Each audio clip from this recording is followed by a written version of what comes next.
Welcome back to the show. I'm Miss Kim and I am doing a super fun science experiment. It's called a rainbow cloud in a jar. And I'm going to show you a little bit later how you can do it at home too. Well, the reason why I'm doing this is because it's my spring break. And I have lots of time to read books, do science, do arts and crafts, and I'm gonna show you all of those things that I'm doing for my spring break and some things that you can do on your spring break too. So let's get started with that Hey Miss Kim show you will never forget. Come along. It's time for crafts. For this week's arts and crafts project, it's going to be used with basic materials that you might already have at home. I'm gonna be using some colorful tape, white paper, and my favorite arts and crafts material, which is oil pastels. These come out really pretty in color, but you're welcome to use color pencils, markers, or crayons. Let's get started. All right, so choose your first piece of tape, and you're gonna design this any way you want.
Now you're gonna remove your tape from your coloring.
Be sure to always write your name.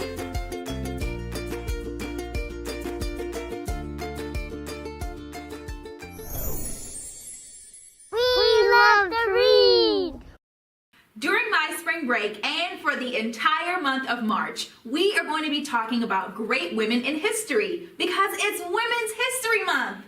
100 years ago, women won the right to vote. They fought hard for decades to make their voices heard and their choices count. And they prevailed, which means that they won. For our reading today, we are going to talk about 3 powerful women who made their mark on history. So, get comfy, get a good space, and let's listen. During this Women's History Month, I'm going to be reading from a book called Bold and Brave, 10 Heroes Who Won Women the Right to Vote. It was written by Kirsten Gillibrand and art by Myra Kalman.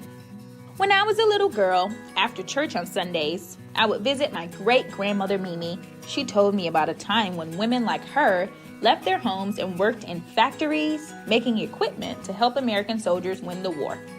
Mimi taught me to be bold and to believe there was nothing I couldn't do. Mimi's oldest daughter was my grandmother, Polly. She liked to roller skate down the long marble hallways of the New York State Capitol, where she worked. When I was about 10, Grandma took me to a big room where ladies stuffed envelopes with letters urging people to vote. I thought, I want to be just like them someday. Grandma taught me to fight for what I believed in. Grandma's oldest daughter was my mom, Penny. She always did what she set her mind to. She was a sports writer for her student newspaper, even though girls were not allowed in the press boxes. She went on to law school and was one of the only 3 women of her class. As a mom, she also earned her black belt in karate, something few women at the time aspired to. My mother taught me you need to be brave to forge a new path. Who taught my mom and her mom to be bold and brave so they could teach me and you? I can tell you who. The women who came before them. Women who faced unimaginable challenges. When my grandmother was born, women didn't have the right to vote.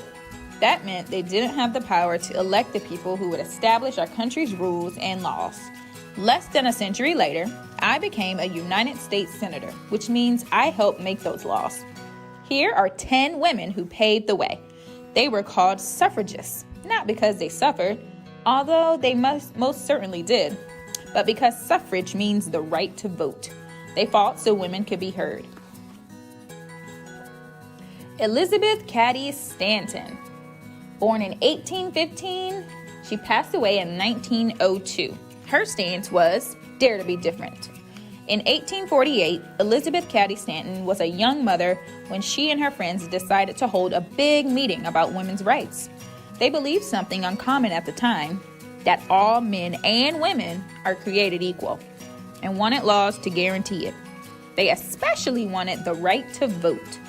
The 300 women and men who attended this convention near Elizabeth's home in Seneca Falls, New York, became some of the earliest American suffragists. People made fun of the suffragists, but Elizabeth didn't let that stop her. She was fearless. As a young girl, she rode horses, learned Greek, and played chess, all of which were typically just for boys. She once said, "The best protection any woman can have is courage." The beginning of her 50-year effort to win voting rights for women. She was not alone in her journey. Susan B. Anthony, born in 1820, she passed away in 1906. Her stance was never give up. Susan B. Anthony was an abolitionist, which means she opposed slavery. Elizabeth Cady Stanton convinced Susan to fight for women's rights, voting rights too. Together, they were a team. Some people said that Elizabeth forged the thunderbolts and Susan fired them. Susan traveled the country by train and horse, drawn coach to rally support for voting rights for women, often wearing her favorite red silk shawl. She wrote home. We speak in school houses, barns, sawmills, log cabins with boards for seats, and lanterns hung around for lights. But people come 20 miles to hear us. Today, 20 miles may not seem far, But before cars, it could take all day or longer to travel that distance. In 1872, Susan tried to vote for president and was arrested. She spoke out for years and years until she died, almost 15 years before women won that right. Others carried the torch and the amendment that finally granted women the right to vote, the 19th Amendment, is also called the Susan B. Anthony Amendment. Sojourner Truth. She was born in 1797 and passed away in 1883. Her stance was, "Speak the truth." Sojourner Truth's given name was Isabella Bumfree. She was born into slavery in Ulster County, New York. She left her owner in 1826, the year before enslaved people were freed in her state. Years later, she changed her name. Sojourner means someone who travels from place to place. And truth was at the center of her faith. She once said, "I will shake every place I go to." And she did exactly that. Sojourner was one of the first African American women to successfully stand up for herself in court. Her young son was still enslaved, and she sued to free him and won. Sojourner fought to end slavery and traveled the country pressing for equality for all. She worked with some of the most important thinkers of the day, such as abolitionists Frederick Douglass and President Abraham Lincoln. In 1851, she spoke at the Women's Rights Convention in Akron, Ohio, and in 1867 at the American Equal Rights Association meeting in New York. Sojourner asserted that all people deserve the right to vote, no matter the color of their skin or if they were male or female. Sojourner lived to bring justice to others, proclaiming that the truth is powerful and will prevail. Stay tuned for the rest of March to learn about great women who made their mark in our history. So, while I have all this time during my spring break, I'm going to be doing a little science experiment. It's the exact same one that we saw at the beginning of the episode, and it's called Cloud in a Jar. Now, for this experiment, you're going to need shaving cream, a jar of water, and your choice of food coloring. And you can use as many colors as you'd like. So grab a towel or a nice clean surface and let's get started. You can put a generous amount, like that. Now take your food coloring and watch the rainbow magic happen.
And now a minute for our parents. Hello parents, and welcome back to A Minute Just For You. Now, at the beginning of this episode, we did a fun arts and crafts activity. But for you on the other side, I'd like to call this thing something called an invitation to create. Now, This doesn't take a lot of materials. It doesn't take a lot of time to set up, but your kids will have fun doing it. So for this particular activity, all I used was tape, something to color with, and paper. And that's all you need. So find a space, dedicate some time to set up this activity for your child, and I promise you, you will not regret it. And it can also be something that you can join in with them too. So, thank you for joining me today, and that's A Minute with Parents. Thank you for joining me for Hey Miss Kim today. I hope to see you the rest of March as we talk about women's history, and stay tuned for a special green episode next week.